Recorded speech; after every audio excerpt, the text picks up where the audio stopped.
असीम सौंदर्य और पवित्रता की प्रतीक इस गुलाबी नगरी को नमन करती हूँ। राजस्थान विश्वविद्यालय की वैदिप्यमान प्रतिष्ठा और उसमें आप सबकी शिक्षा के प्रति निष्ठा को नमन करती हूँ। वह वटवृक्ष जिसकी छांव में यह विश्वविद्यालय परिवार फल फूल रहा है, ऐसे कृतज्ञता अभिभूत और जीवन सौंदर्य के पारखी माननीय कुलपति महोदय को नमन करती हूँ।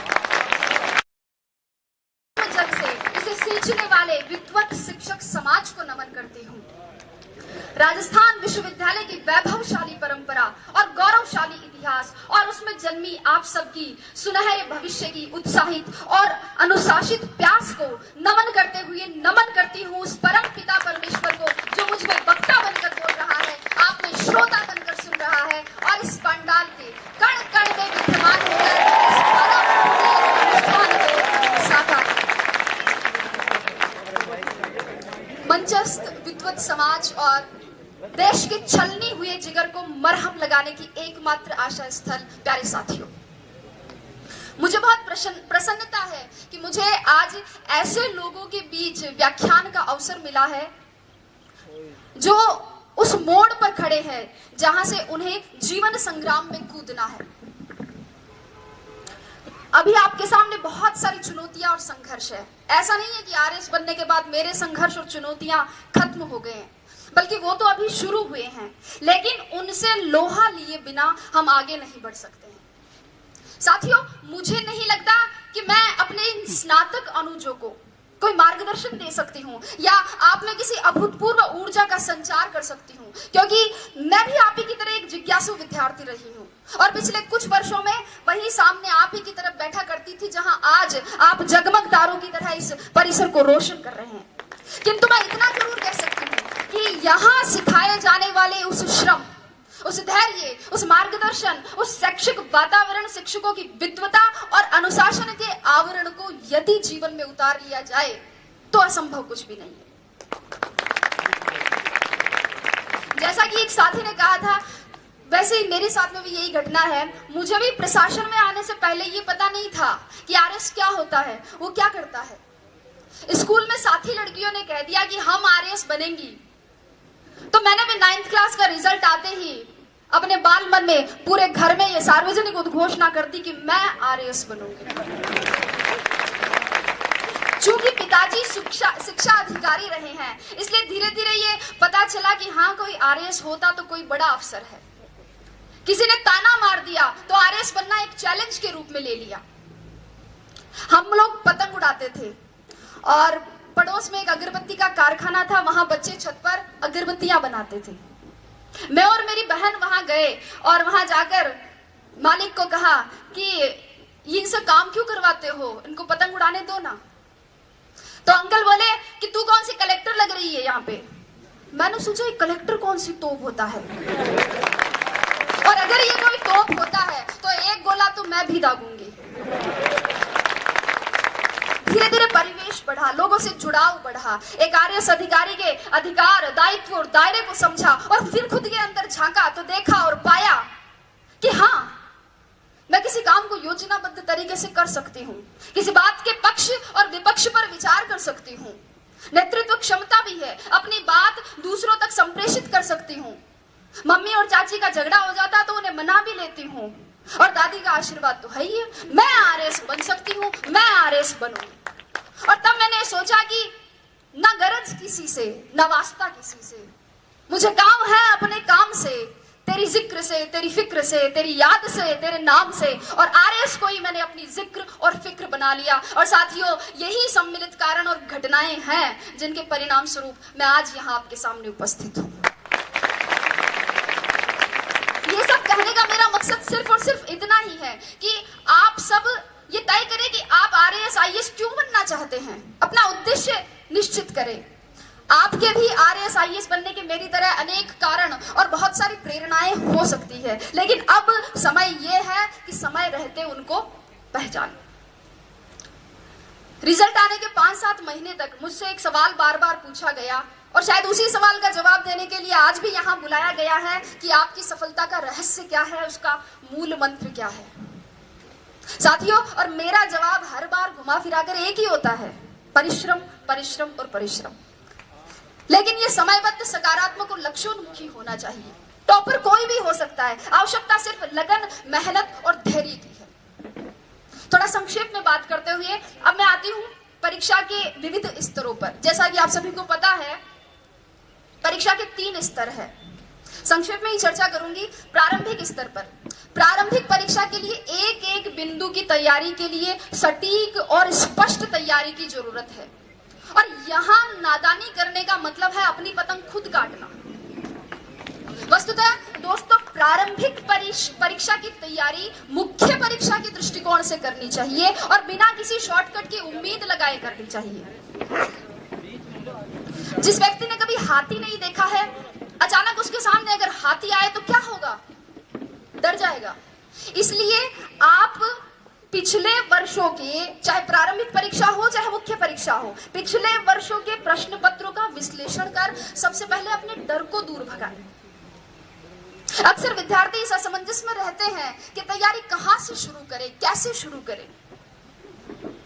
मेरे हिसाब से 9वीं 10वीं की मानक पाठ्य पुस्तकों जैसे एनसीईआरटी बुक्स, इनसे सबसे पहले अपना आधार मजबूत बनाएं और फिर इसके साथ ही किसी एक राष्ट्रीय और राज्य स्तर के समाचार पत्र या और किसी एक मासिक पत्रिका का नियमित अध्ययन करें।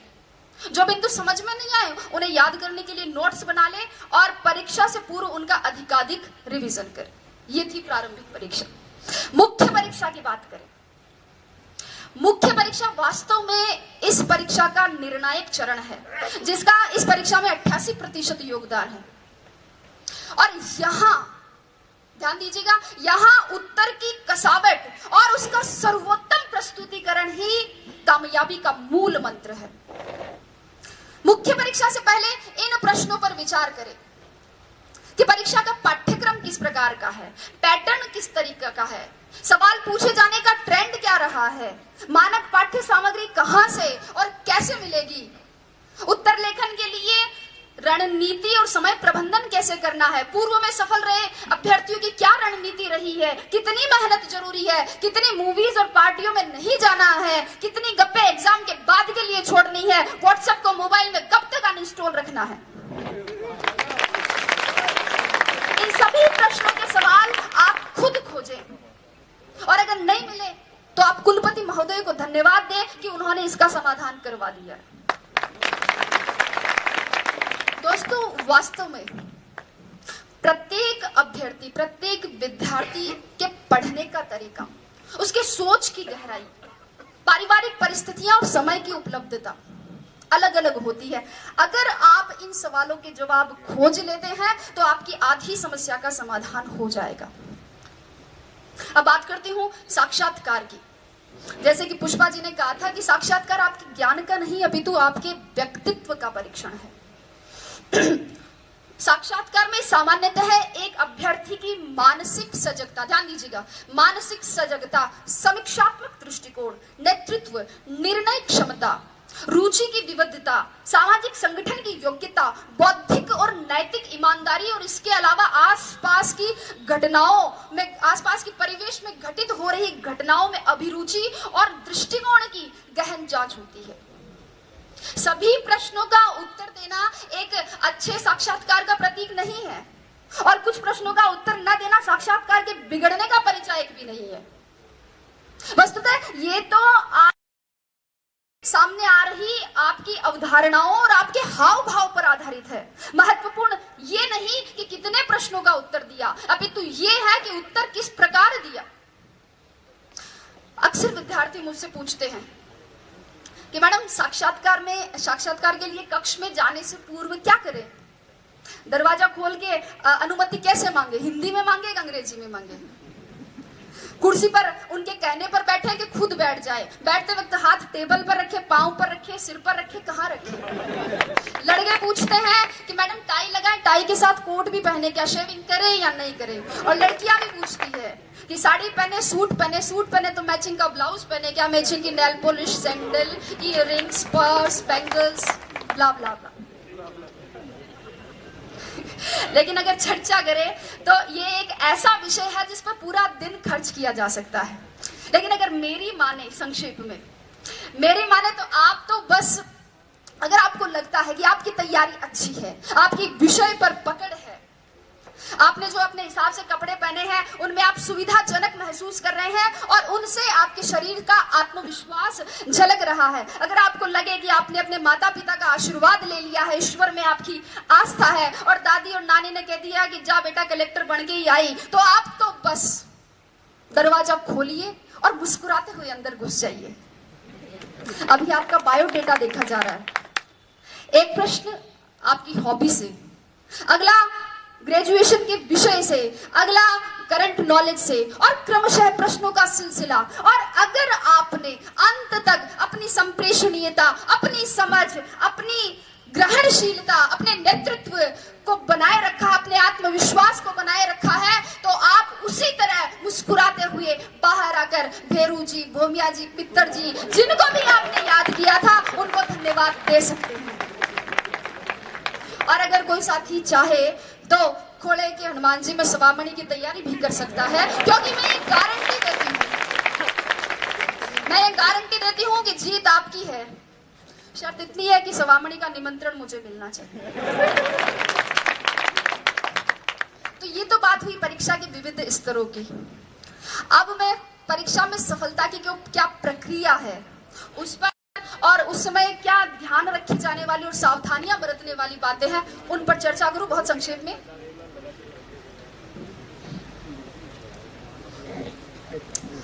चूंकि अपनी ये जो सफलता की प्रक्रिया, इसको मैं एक कृषि के रूपक से बताना चाहूंगी।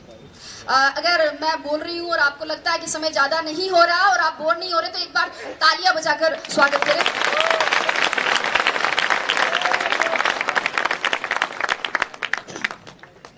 तो कृषि के रूपक से समझाना चाहूंगी, क्योंकि अब राजस्व विभाग से जुड़ गई हूं, तो कृषि, बीज, फसल, पटवारी, गिरदावर, इनसे दिन भर सामना होता रहता है, तो उदाहरण भी वैसे ही देने लग गई हूं। दोस्तों, किसी भी बीज के अंकुरण, उसकी वृद्धि, स्थायित्व, फल फूल सहित पूरा वृक्ष बनने में ही सफलता की प्रक्रिया निहित है।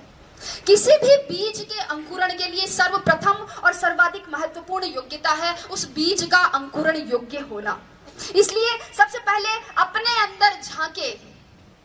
एक बार एक पागल आईने में खुद को देखकर कह रहा था कि यार इसको कहीं देखा लगता है। बहुत देर टेंशन में सोचने के बाद वो बोला, धत्तेरी की, अरे ये तो वही है जो उस दिन मेरे साथ बाल कटवा रहा था। तो ये तो खैर पागल था, लेकिन हम जैसे पढ़े लिखे और स्वस्थ चित्त व्यक्ति भी खुद को नहीं पहचानते हैं, अपने भीतर नहीं झांक पाते हैं। रास्ते में अगर कंकड़ी कंकड़ हो और अगर अच्छा जूता पहना हो तो उस पर चला जा सकता है, लेकिन एक अच्छे जूते में भी अगर कंकड़ हो तो रास्ता चाहे कितना ही बढ़िया क्यों ना हो, उस पर कुछ कदम चलना मुश्किल है। मेरे कहने का मतलब इतना ही है कि पहले बाहर की चुनौतियों से पहले खुद की कमजोरियों से जीते, लड़े।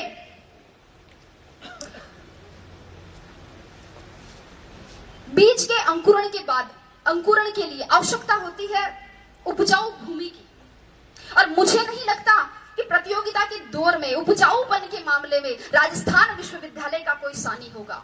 यहाँ का मार्गदर्शन आपके लिए सदैव पथ प्रदर्शक का कार्य करता रहेगा। आपको अपनी तैयारी के लिए, लक्ष्य प्राप्ति के लिए जहां कहीं भी, किसी भी कोचिंग संस्थान, महाविद्यालय अथवा व्यक्तिगत मार्गदर्शन के लिए कहीं भी अपने आप को समर्पित करें, तो उस भूमि का उपजाऊपन जांच ले, क्योंकि कई बार योग्य बीज भी उपजाऊ भूमि के अभाव में अंकुरित नहीं हो पाते हैं। बीज के अंकुरण के पश्चात आवश्यकता होती है खाद, कीटनाशक और उत्प्रेरकों की।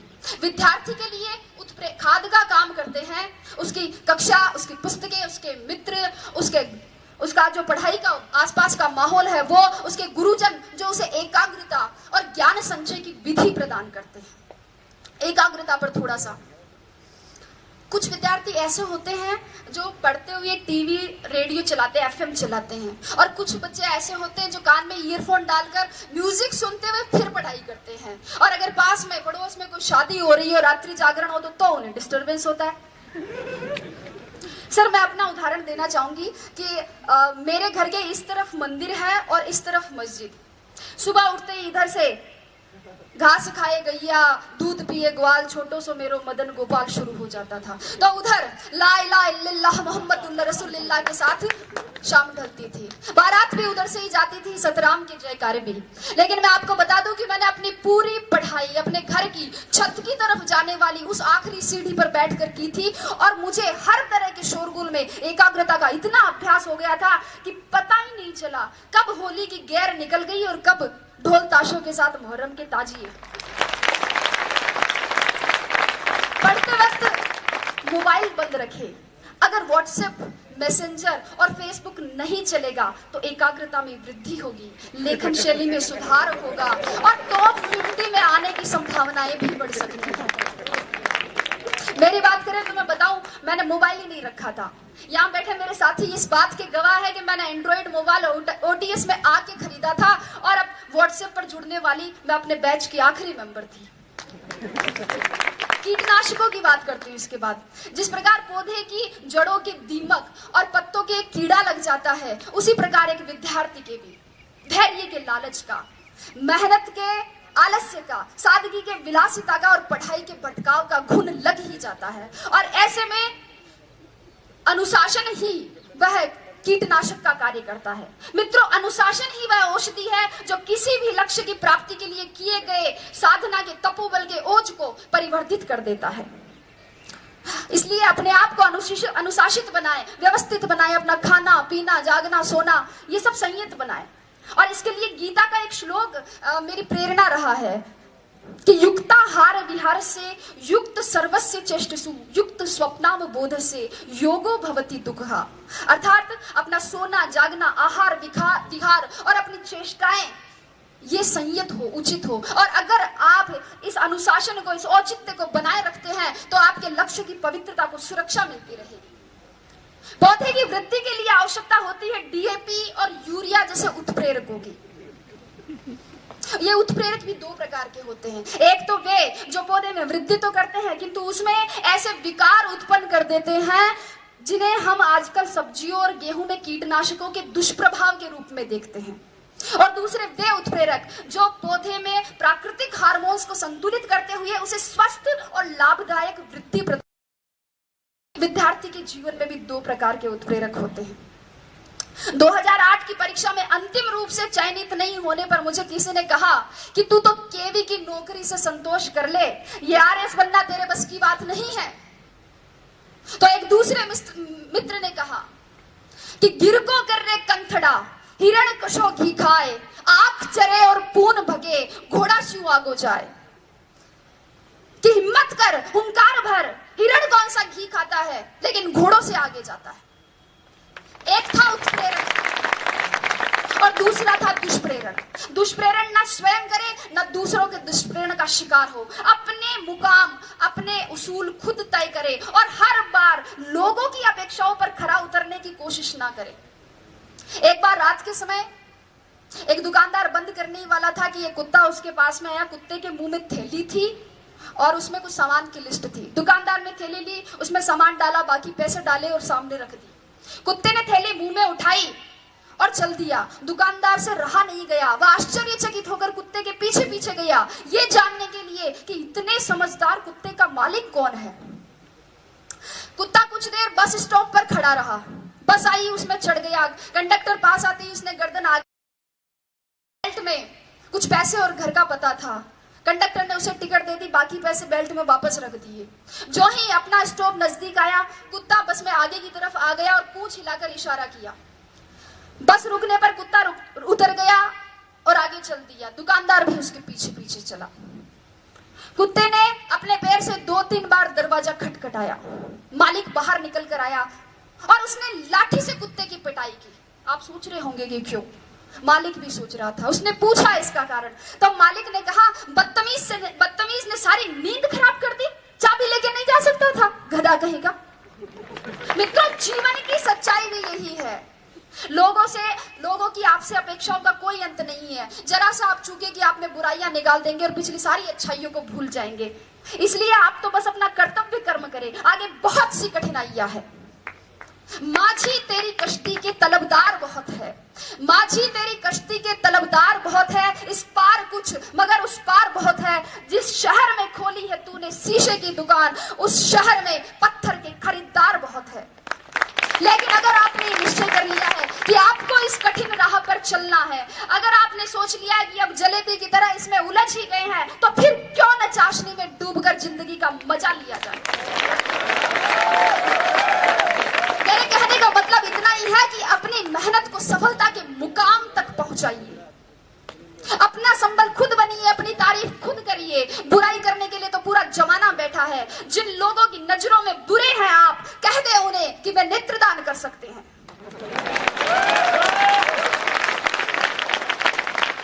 अपने आसपास के परिवेश में केवल उन्हीं तत्वों को प्रविष्ट होने की अनुमति दे जो सकारात्मक हो, विचारात्मक हो, बोधात्मक हो, सही दिशा देने वाले हो।